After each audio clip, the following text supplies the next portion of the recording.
Hai Andika, guys di sini. Di video kali ini kita akan unboxing sebuah smartphone dari Xiaomi yang sebenarnya harganya murah, tapi saya belinya mahal. Nah, jadi HP murah yang saya dapatnya harga mahal. HP apa ini di video kali ini akan kita bahas, tapi seperti biasa, sebelum kita mulai videonya, buat kalian yang belum cuci tangan dulu. Kalau udah cuci tangan langsung aja subscribe channel ini, karena di channel ini kita akan membahas informasi menarik mengenai dunia gadget dan juga teknologi yang akan membuat hidup kalian lebih inspiratif dan produktif.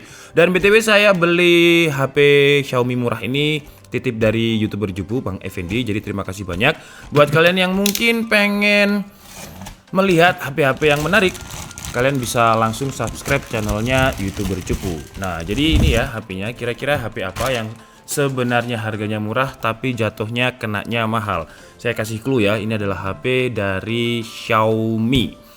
Oke, jadi langsung aja kita buka. Kenapa dapatnya mahal nanti akan saya terangkan ya. Jadi ini mungkin bisa buat referensi juga buat kalian yang pengen import HP. Kalau saran saya sih mending HP yang mahal sekalian lah kalau misalkan import. Karena kalau misalkan import HP murah ternyata pajaknya nggak sesuai perkiraan saya gitu. Pajaknya lebih mahal. Dan perkenalkan ini adalah, ini apa nih? Ada One More Design, ini TWS-nya Xiaomi juga. Kalau nggak salah Om Ting ya kalau ada One More Design seperti ini. Dan HP-nya adalah Poco M3, bukan NFC ya, Poco M3 gitu aja. Dan ini udah nggak ada plastiknya, jadi udah di unbox di bea cukai untuk diregistrasi IMEI-nya. Sebentar, kenapa bisa mahal? Oke, jadi untuk harganya Poco M3 ini saya beli yang 4 GB dengan memori internalnya 128 GB, warnanya cool blue, jadi warnanya biru. Harganya $199 atau $200 Singapura ya, sekitar 2 jutaan lah. Kemudian yang bikin mahal pertama adalah ongkirnya. Jadi kalau misalkan kita lihat ongkirnya di sini ya.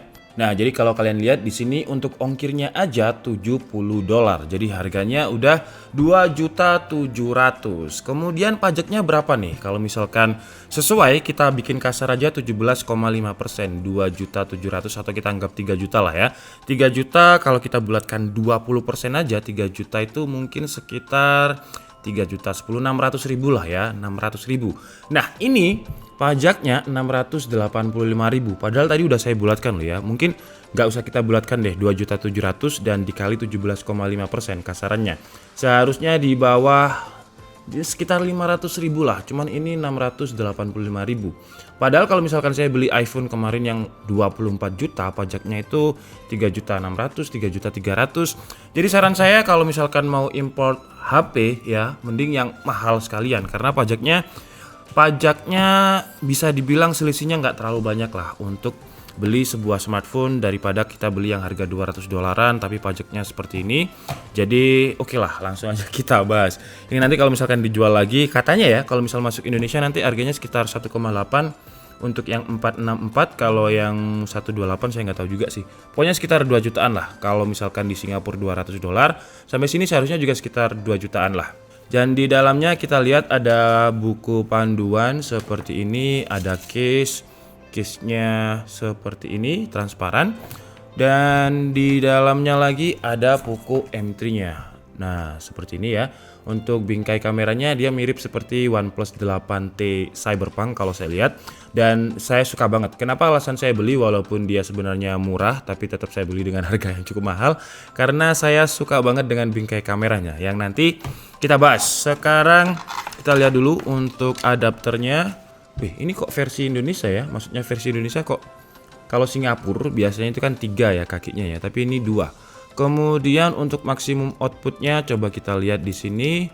Maksimum outputnya 22,5 watt. Jadi untuk sebuah HP entry level yang katanya masuk Indonesia nanti sekitar 2 jutaan, 22,5 watt. Lumayan lah ya. Kemudian di sini ada konektor yang juga sudah pakai Type C seperti ini. Oke. Dan ini adalah Poco M3-nya. Widih. Jadi untuk bagian cover belakangnya ini selain bingkai kameranya saya suka banget karena kesannya menyatu, dan tulisan Poco-nya juga sekarang nggak di sini ya. Walaupun besar tapi menurut saya match banget gitu dengan bingkai kameranya. Bagian belakangnya ini kayak ada teksturnya, jadi plastik tapi teksturnya kasar. Jadi kalau misalkan dipegang enak banget ya. Karena nggak licin. Jadi kayak tekstur tekstur kain yang ada di mobil gitu. Oke, jadi sekarang kita coba nyalakan sambil kita lihat di sini ada 1 2 3 triple kamera dan juga ada flash di situ. Di bagian kanannya ada tombol power yang bersatu dengan fingerprint jadi side fingerprint.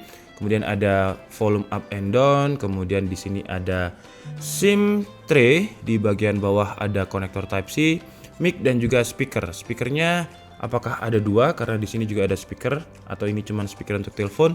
Nanti kita coba. Oke, jadi Poco M3-nya udah selesai kita benchmark dan juga install beberapa aplikasi untuk hands on. Dan kalau kalian lihat alasnya sekarang berbeda karena memang ini hari kedua ya setelah kita unboxing kemarin. Oke, jadi sekarang langsung aja kita coba lihat untuk skor Antutunya. Untuk sebuah HP yang seharusnya rumornya sih katanya 1,8 juta. Nah, untuk Antutunya dia mendapatkan 176.000 dengan detailnya seperti ini. Mungkin kita coba lihat untuk spesifikasi lebih detail sebentar aja ya. Jadi dia pakai Snapdragon 665, untuk GPU-nya pakai Adreno 610, resolusi layarnya 1080x2340 atau XD+. Untuk kameranya di sini tertulisnya terregistrasinya 48 megapiksel, RAM-nya 4 GB LPDDR4X, memori internalnya 128 GB. Oke, sekarang buat kalian yang mungkin nggak percaya Antutu, tenang, kita juga benchmark pakai Geekbench 5. Nah, untuk skor Geekbench 5-nya di single core-nya dia mendapatkan history, coba kita lihat. Multicore-nya itu 304 dan single core-nya 304, multicore-nya 1388. Kemarin juga sempat saya benchmark pakai CPU throttling ya. Jadi kita coba lihat di screenshot. Nah, udah saya screenshot. Selama setengah jam ya, kira-kira ya ini bener setengah jam. Dan di menit awal dia bisa stabil 100% tapi kemudian turun ke 80% dan kadang itu nyolong-nyolong di bawah 80%. Untuk skornya kira-kira kalian bisa baca langsung di sini. Tapi apalah artinya benchmark sintetik seperti Antutu, Geekbench ataupun CPU throttling. Jadi sekarang langsung aja kita tes untuk gaming. Pertama, kita coba dulu di game PUBG Mobile dan untuk settingannya mendapatkan smooth dan juga high. Nah, di game PUBG Mobile ini untuk gameplaynya sih sebenarnya dia kayaknya kalau misal di unlock ke smooth ultra masih kuat karena stabil banget di 30 fps. Kemudian kalau untuk sensor gyronya menurut saya sih nggak terlalu responsif ya, jadi agak delay. Buat kalian yang mungkin main PUBG dengan sensor gyro, saran saya sih dimatikan aja karena menurut saya malah mengganggu. Kemudian lanjut ke game Genshin Impact dengan settingannya lowest atau rata kiri dengan 30 fps dan hasilnya kalau misalkan enggak ulti masih scene yang war standar aja gitu masih sekitar 19 sampai 20 fps lah turunnya. Tapi kalau misalkan kita udah mulai ulti dan framenya mulai padat bisa drop sampai ke 6 fps. Dan yang menarik untuk service back cover Poco M3 ini sama sekali nggak kerasa panas ketika kita bermain game. Dan ketika saya cek suhunya memang di bawah 40 derajat Celcius, tapi untuk di area layar lumayan anget sampai ada yang di 42 derajat Celcius.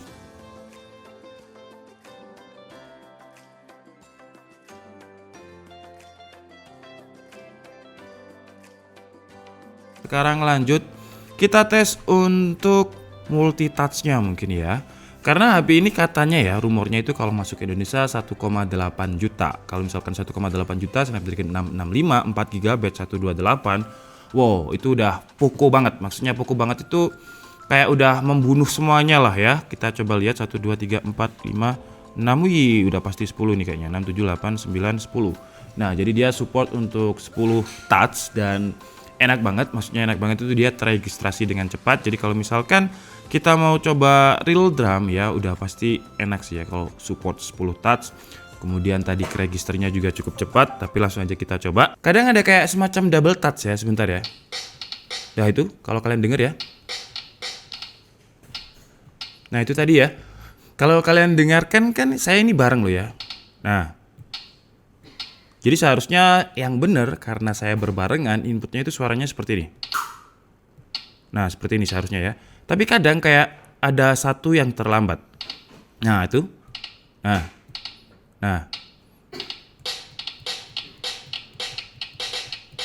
kalau masalah ini mungkin real drumnya belum mengenali Snapdragon 665 dengan Poco. Jadi kalau misalkan kita tes di PUBG tadi soalnya aman-aman aja. Dan sekarang langsung move lah, kita coba ke Netflix. Bagian yang juga sering ditanyakan, apakah Netflixnya sudah bisa Full HD? Karena kan dia resolusinya Full HD Plus ya. Jadi kalau memang beneran 1,8 jutaan Full HD Plus, kalau kita lihat dari harga Singapura ya, $199 atau $200, 2 jutaan lah ya. Apakah harganya nanti bakalan lebih murah? Di Indonesia nggak tahu sih, tapi kalau misalkan harganya nanti 2 jutaan sekian, ya kita lihat aja lah. Kita coba lihat sekarang di Netflix, app setting, playback specification. Gila ya, dia udah L1. Dan kalau kalian lihat, dia juga sudah support Full HD kalau untuk Netflix. Nah, jadi kira-kira seperti ini kualitas layarnya kalau digunakan untuk nonton The Queen of Gambit di Netflix ya. Ini brightness-nya saya mentokkan. Jadi kalian bisa lihat untuk kualitas brightness-nya. Di depan saya ada lighting. Nah, lighting. Ya, seperti itu masih cukup terlihat untuk brightness-nya lumayan jadi. Dan untuk Netflix ini dia Full HD loh resolusinya loh ya, mantap banget. Dan untuk kualitas layarnya menurut saya juga udah poko banget lah. Maksudnya udah poko banget itu udah bagus banget. Nah, lumayan kenceng ya. Gila, speakernya stereo. Sebentar ya, speakernya stereo. Bentar, masih buffering. Jadi kalau saya tutup bagian sini, nah ini masih dengar kan? Masih ada kan? Nah ini kalau saya tutup, kalau kalian dengarkan, nah ini masih ada ini. Gila si Poco ini ya. Karena saya lihat rumornya itu dia harganya di bawah 2 juta, 1,8 juta gitu. Kalau memang beneran 1,8 juta, layarnya sebagus ini, stereo, gila ini sih udah membunuh semuanya lah. Emang gila sih ya si Poco ini. Kemarin saya juga coba untuk waktu pengecasannya. Jadi kalau kita lihat sebentar, saya ngecas itu jam 22.53, jadi jam 11 malam 18%. Full itu bukan full sih ya, 41%, ini kayaknya kejabut ya. 41% itu 23. Jadi setengah jam itu dari 18% ke 41%. Setengah jam butuh waktu sekitar 20%. Jadi kalau dibilang cepet ya nggak cepet-cepet banget sih ya. Oke guys, jadi mungkin cukup segitu aja ya unboxing dan juga hands on dari Poco M3 ini. Nah, disclaimer dulu kalau unit yang saya beli ini bukan unit resmi tapi unit dari Singapura yang saya titip dari Bang Effendi YouTuber Cupu.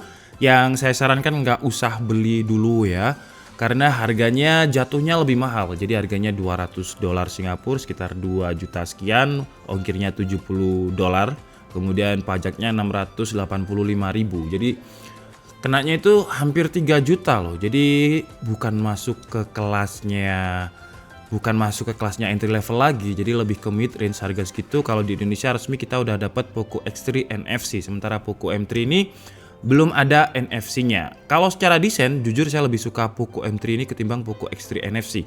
Karena bingkai kameranya ini kayak blending menyatu gitu. Kemudian di bagian belakang ini pakai tekstur yang enak banget kalau misalkan digenggam. Jadi dia nggak licin sama sekali. Dan menurut saya, ya ini menurut saya pribadi ya, karena desain itu selera orang masing-masing.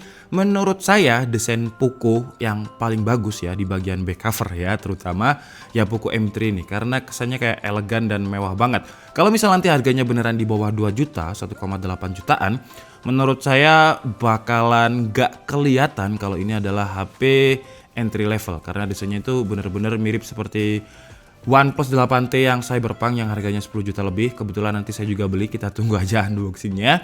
Tapi saya nggak bisa ngasih kesimpulan lebih karena untuk unit ini bukan unit resmi ya. Kita tunggu resmi aja. Jadi nanti kita akan bandingkan unit resmi dan juga tidak resmi. Dan saran saya sekali lagi, nggak usah beli yang versi luar negeri karena jatuhnya lebih mahal. Karena rumor yang beredar harganya Poco M3 nanti bakalan 1,8 jutaan. Ini cuman buat ya sneak peek lah ya, kira-kira performa, desain dan juga fitur dari Poco M3 ya kira-kira nanti bakalan seperti ini. Wih, cakep ya. Cakep loh ini. Sama warnanya dengan cutter saya ya, sama ya. Oh enggak, lebih biru ini. Oke, jadi mungkin cukup segitu aja video kita kali ini. Saya minta maaf kalau ada kesalahan dalam penyampaian informasi. Seperti biasa, kalian bisa mengkoreksinya di kolom komentar. Saya Nika Setiabudi and see you on the next video. Bye bye.